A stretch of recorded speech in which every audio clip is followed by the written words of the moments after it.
Volta o teu rosto sempre para o sol, e então as sombras ficarão para trás. Esse provérbio da sabedoria oriental ajuda a contar um pouco a história de luta e perseverança da maior concentração de japoneses fora do Japão. No Grande SP de hoje, a gente vai conhecer mais sobre a colônia japonesa em São Paulo.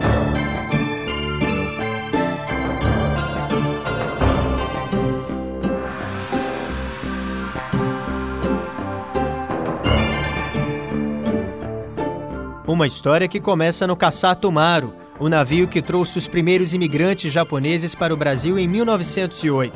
Do Porto de Santos, as famílias foram direto para as fazendas de café, a maioria no interior de São Paulo. Na bagagem, a disciplina e a obstinação do povo japonês. Com pouco dinheiro e muito trabalho, os imigrantes que vieram para as lavouras foram aos poucos construindo suas moradias. Essa réplica demonstra a situação precária em que alguns deles viviam. Mas mesmo sem recursos, o respeito às tradições e a saudade do Japão estão presentes em cada detalhe.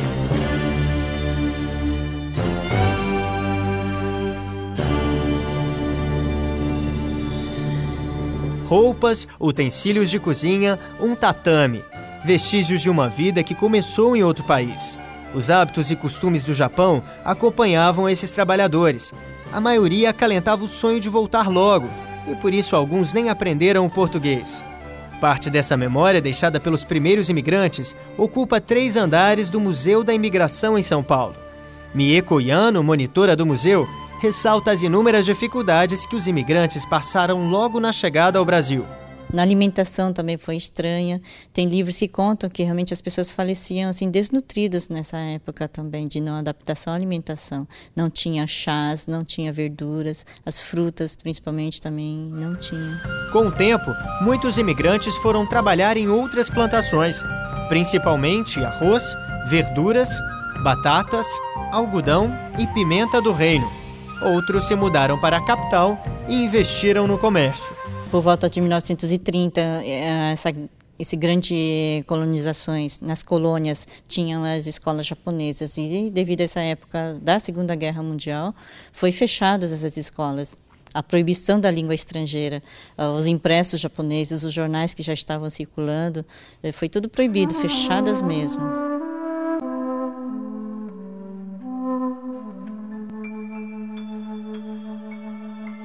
Uma grande dificuldade para os japoneses no Brasil sempre foi a comunicação, principalmente na época da Segunda Guerra, quando o Brasil e o Japão estavam em lados opostos e muitos jornais japoneses fecharam aqui. Até que em 1946 foi inaugurado o São Paulo Shimbun, jornal que existe até hoje, escrito em japonês e produzido por japoneses. A iniciativa foi de um imigrante chamado Mituto Mizumoto. Hoje o Shimbun é o único jornal diário escrito em japonês no Brasil. E no tempo em que não havia internet, era o único canal de comunicação entre os imigrantes e a terra natal. O jornal foi importante para informar os imigrantes japoneses que eles não falavam português, não liam português. Então foi uma forma de informar esses imigrantes, principalmente do interior, que eles não tinham nenhum tipo de veículo, não tinha nenhuma comunicação com a língua portuguesa. Na redação do São Paulo Shimbun, quase todo mundo é japonês. Quase. Apesar de ter nascido no Brasil, o jornalista Tiago Martinez sempre se interessou pela cultura oriental. Já gostava bastante da cultura, nunca tive problema. Eles são bem abertos, eles aprendem rápido as coisas e é tranquilo, sem problema nenhum. Mas como é que vocês se comunicam? Comunica só com a mão, sei lá, tentando de qualquer jeito. Mas eles aprendem rápido, os japoneses eles são bem espertos, eles conseguem entender bem a gente. Logo depois do término da Segunda Guerra Mundial, muitos japoneses, muitos imigrantes acreditavam que o Japão tinha ganhado a guerra. Eles não acreditavam que estava escrito no jornal, nos jornais brasileiros, que o Japão tinha perdido a guerra. Isso criou um conflito dentro da própria comunidade japonesa. E o jornal veio também para isso, para informar esses imigrantes que realmente o Japão tinha perdido e que não era isso que eles estavam falando. O clima de insegurança provocado pela Segunda Guerra atingiu em cheio os japoneses que viviam no Brasil. O fechamento de jornais e escolas e a perseguição à língua deixavam clara a desconfiança do governo brasileiro. No Arquivo Histórico de São Paulo encontramos algumas pistas. Entre os vários imigrantes que foram investigados pelo DEOPS de São Paulo na década de 40, está a ficha de Masashi Kuni, um lavrador que foi mandado de volta ao Japão em 1946 por pertencer a Shindo Hemei, uma seita ultranacionalista que pregava a supremacia dos japoneses. Os integrantes dessa organização se recusavam a acreditar que o Japão tinha perdido a Segunda Guerra. Daqui a pouco a gente vai saber mais sobre a culinária que conquistou o país, no próximo bloco.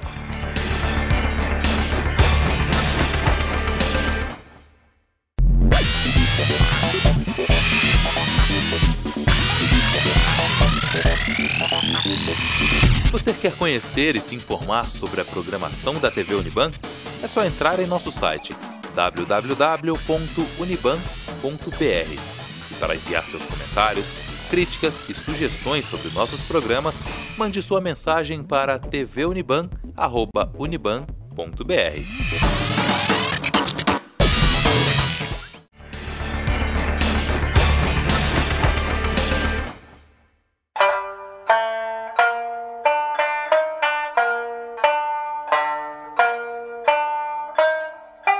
Sempre lotada, a Feira do Bairro da Liberdade acontece nos finais de semana em São Paulo e reúne a maior variedade de produtos orientais da cidade. Mas mesmo no meio de tanta gente, os japoneses não perdem a tranquilidade. O senhor Tama até perdeu, mas decidiu aprender a técnica do origami para aliviar a ansiedade do dia a dia. E funcionou. Ele se diz mais tranquilo, sem contar que o que antes era hobby, hoje sustenta a família. Não, hoje em dia eu acho que o origami, além de, como se diz assim, o pessoal hoje anda muito estressado, né? Além de ser uma diversão, serve como anti-estresse também, né? Outro segredo que talvez explique a tranquilidade dos japoneses é a ligação com a natureza, representada nos bonsais que enfeitam a barraca da senhora Chiaki. E o bonsai é uma planta que passa de geração para geração, porque às vezes a pessoa não vê o bonsai formado, porque ele demora de 80 a 100 anos para se formar. E há alguns cuidados que a gente deve tomar quando tem um bonsai em casa. Ele precisa ser cultivado fora, no ambiente externo, porque são plantas da natureza, né, que são cultivadas em vaso, e sol, água e muita paciência. Paciência mesmo é preciso ter nas disputadas barracas que servem as guloseimas inventadas no outro lado do mundo. Entre as mais procuradas está o doce de feijão, uma tradição da culinária japonesa que a Silvia sabe fazer muito bem. Com quem você aprendeu a fazer esse doce? Eu aprendi com os meus pais, mas quem trouxe foi meu avô, do paterno, que trouxe esse doce do Japão, aliás, trouxe a chapa e veio fazer esse doce aqui. É um doce tradicional no Japão? Ele é tradicional, ele é vendido nas ruas mesmo, em feiras, não é feito em loja, ele é típico de comer na hora. Do que ele é feito, Silvia? Ele é feito de doce de feijão azuki. Azuki é um feijão tradicional usado muito na culinária oriental.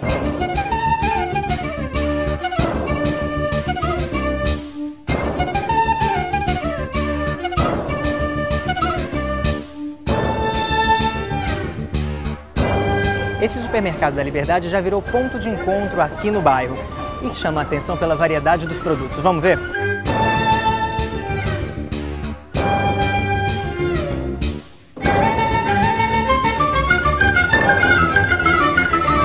Que o arroz é a base da culinária japonesa, todo mundo sabe, mas que ele também serve para fazer doces como esse aqui, mochi, ou até biscoitos. Olha aqui, dá uma olhada. Kurashi. Alguns vegetais que são usados na decoração dos pratos, você só encontra aqui. Dá uma olhada nisso, olha. Shisoko. É uma plantinha que as pessoas usam para decorar os pratos. Tem também um outro tipo de cebolinha que eu só encontrei aqui, olha. Niramako.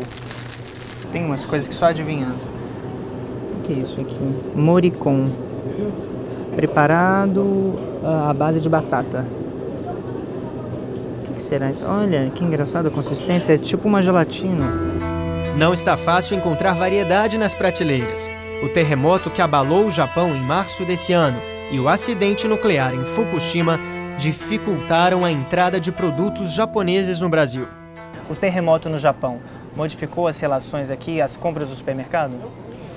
O que aconteceu é que depois de algum tempo houve uma escassez de produtos.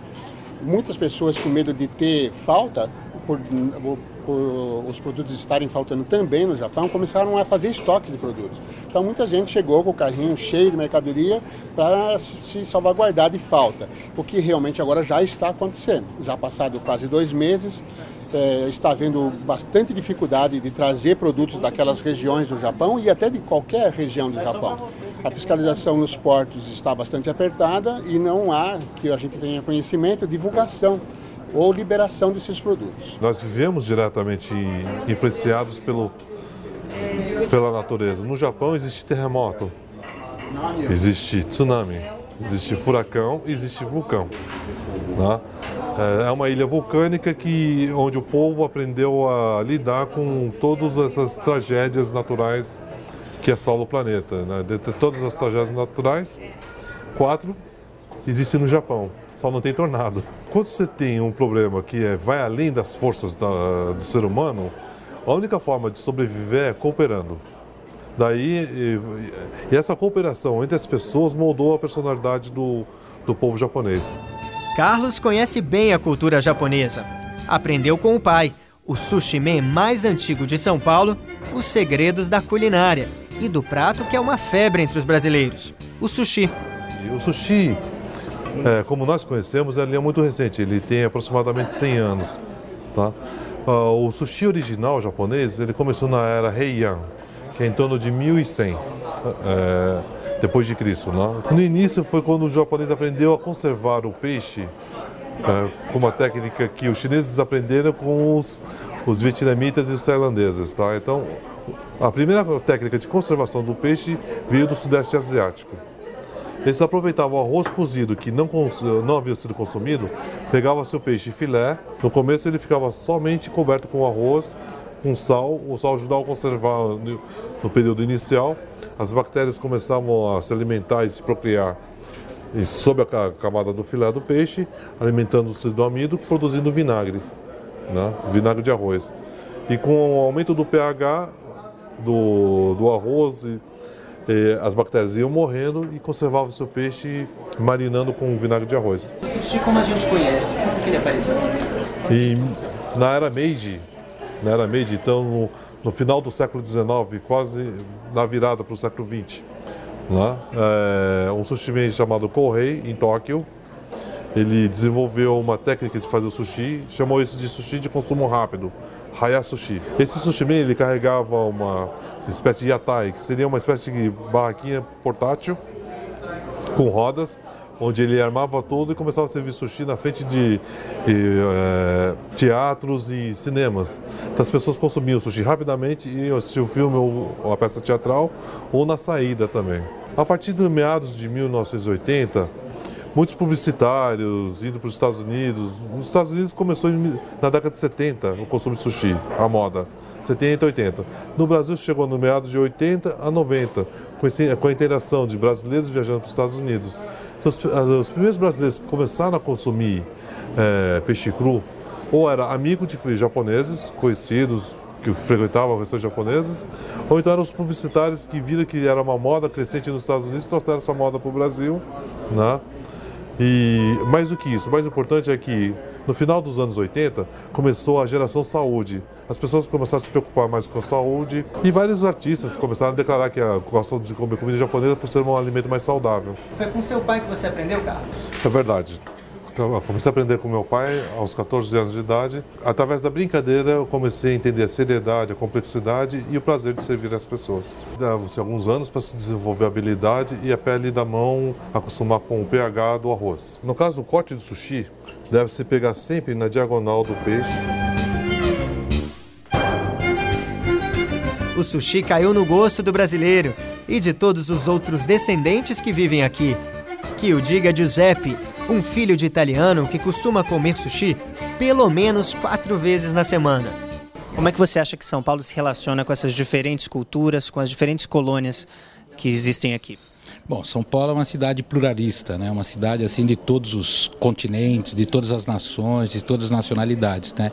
E em especial na culinária, São Paulo está privilegiada, se compara aos grandes capitais do mundo, Tóquio, Nova York, Paris. E é ótimo, né? Porque você pode apreciar de tudo. Você vai comer uma excelente comida japonesa aqui, uma excelente comida italiana, excelente comida francesa, e o que é ótimo, e brasileira também, lógico. E para ele enrolar o próprio sushi não é mais segredo. Eu aprendi, por exemplo, eu pego sushi, eu preparo com arroz, ele corta a alga para mim e eu preparo, eu mesmo aqui preparo. Isso é uma coisa, no Japão é bem comum isso, é bem da cultura deles, né? Você preparar o sushi na mesa, né? Você mesmo faz, você põe a quantidade de arroz que você quer, etc.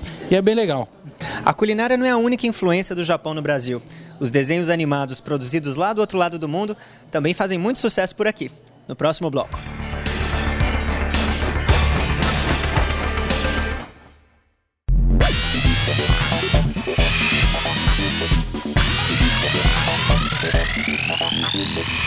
Você quer conhecer e se informar sobre a programação da TV Uniban? É só entrar em nosso site www.uniban.br. E para enviar seus comentários, críticas e sugestões sobre nossos programas, mande sua mensagem para tvuniban@uniban.br.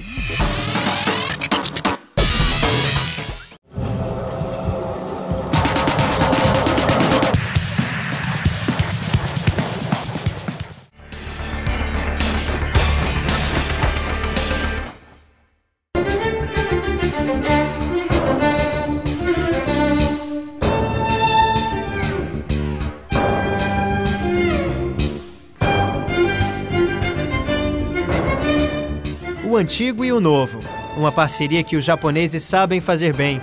Especialista em tecnologia, o Japão também é referência nos desenhos animados. O que mais faz sucesso entre os brasileiros é o mangá. Tanto que já existe escola especializada no gênero. Fabrício dá aulas de desenho japonês e diz que as empresas estão cada vez mais interessadas em profissionais que dominam essa técnica. Mas para Rodrigo, o motivo de aprender a desenhar o mangá é outro. Eu acho que é um estilo de desenho muito bonito, ele sempre simplifica o traço, não deixa uma coisa muito bruta, uma coisa muito robusta. Ele é simples, ele é bonito, ele deixa traços leves. Eu acho que é justamente essa característica dele de centrar muito no personagem, né, explorar os sentimentos, que dá um gancho muito grande da pessoa acabar se espelhando nele, né? Então, se a gente explora esse lado do personagem, a parte interior dele, existe uma chance muito maior da pessoa estar assistindo e falar, poxa, não é que tem algumas coisas, né, que eu me vejo nesse personagem? Apesar de a palavra mangá ter origem muito antiga, foi na década de 40 que um autor chamado Tezuka Osamu ganhou destaque com seus desenhos de personagens com olhos grandes e esguios. Curiosamente, a influência de Tezuka veio do Ocidente e da Betty Boo. Conversando sobre japoneses no Brasil, uma das características apontadas é a de um temperamento reservado. Uma das ênfases do mangá é justamente essa expressão do sentimento muito, muito clara, né? Você acha que de alguma forma o mangá tinha um pouco do que o desenhista queria que fosse o povo japonês, ou de alguma forma estava flertando com outro jeito de ser? Eu acho que como o mangá, né, como qualquer outra mídia, né, que é criada para entretenimento, ele tem um pouco do escapismo, né? Então a pessoa ela quer meio que esquecer um pouco do que está passando no dia a dia, na vida real, para viver um pouco de fantasia, ficção, né? Eu acho que isso sim, tanto na cabeça do autor, né, que criou a história e colocou o desenho no papel, como na cabeça das pessoas que estão curtindo essa história, eu acho que os dois estão em sintonia com isso, sabe? Vamos esquecer um pouco, né, dessa vida dura que a gente tem agora e curtir um pouco esse mangá, né, essa história fictícia que tem, que a gente pode até se identificar com o personagem, né, e acompanhar a evolução, né, passo a passo. Em quanto tempo você faz um desenho? Eu demoro em média de 8 minutos a 10 minutos para fazer uma ilustração. É rápido, né? É rápido. Se quiser, eu posso te desenhar. O que você acha? Claro que eu quero, por favor. Tá, então vamos lá.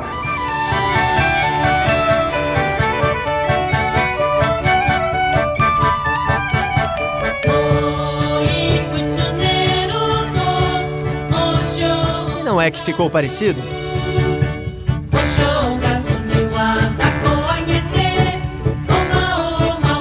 Nem futebol, nem karatê, o esporte predileto dessa turma foi criado pelos norte-americanos, mas foram os japoneses que trouxeram para o Brasil no início do século XX, o beisebol.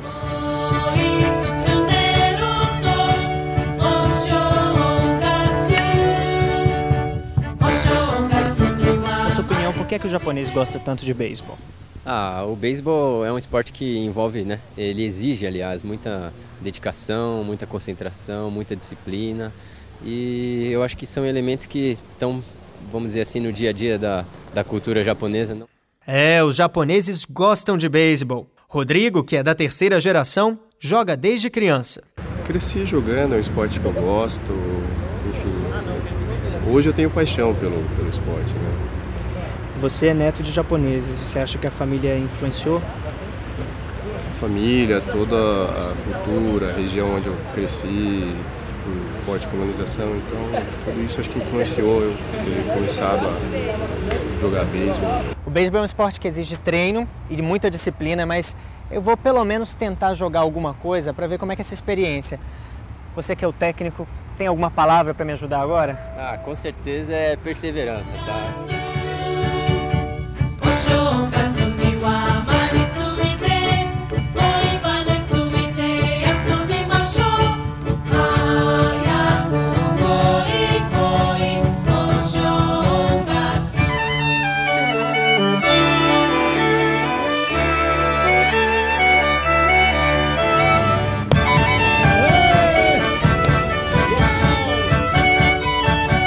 Primeira, segunda, terceira, quarta geração. O que será que pensam esses jovens, de nomes já bem brasileiros, mas que de alguma forma carregam a tradição de seus antecedentes? Os jovens no Japão são muito diferentes dos jovens aqui no Brasil? Não muito, só que eles costumam ser mais comportados, na rua assim, em festa também. Quais características da sua personalidade que você atribuiria à ascendência oriental? Persistência, teimosia, é basicamente a mesma coisa, mas eu não sei direito, uma curiosidade nas coisas sempre.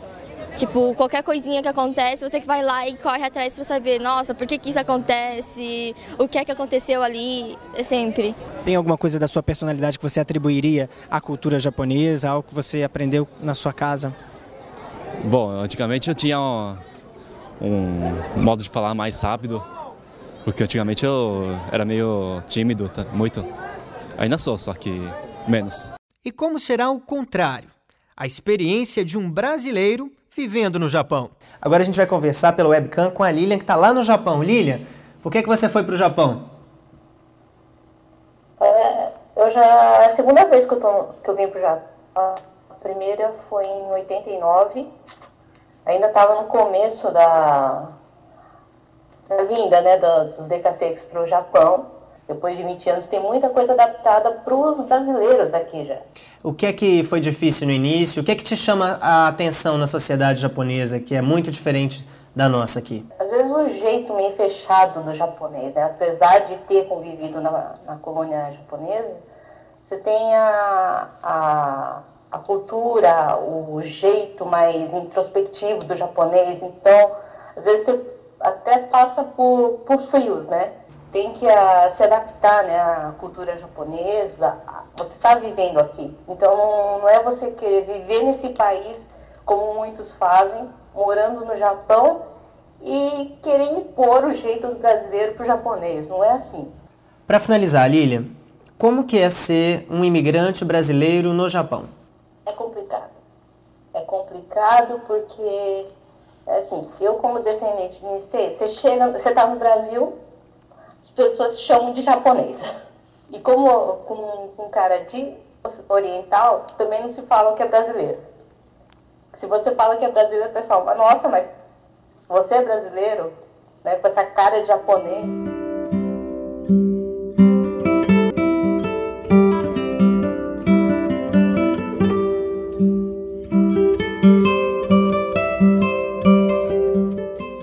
Brasil e Japão, duas culturas, dois modos de enxergar e levar a vida. No casamento entre esses dois países, há muitas lições. A mais importante talvez seja a de saber conviver com a diferença, aprender com ela. Como tem sido essa história até os dias de hoje. Com a palavra, o cônsul interino do Japão no Brasil. Essa amizade que já dura mais de 100 anos é um alicerce importante entre dois países. E hoje em dia nós estamos colaborando não só nessa área, mas também nas áreas internacionais, nas questões mundiais, como na reforma das Nações Unidas, questão ambiental e também questão comercial. Nós estamos importantes parceiros nessa esfera também. E aproveitando essa ocasião, eu gostaria de apresentar meus profundos agradecimentos pelas mensagens de solidariedade de todo o Brasil e também o precioso apoio financeiro que nos deram o povo brasileiro, o povo e governo brasileiro. Muito obrigado. O Grande SP de hoje fica por aqui. A gente se vê no próximo programa. Até lá!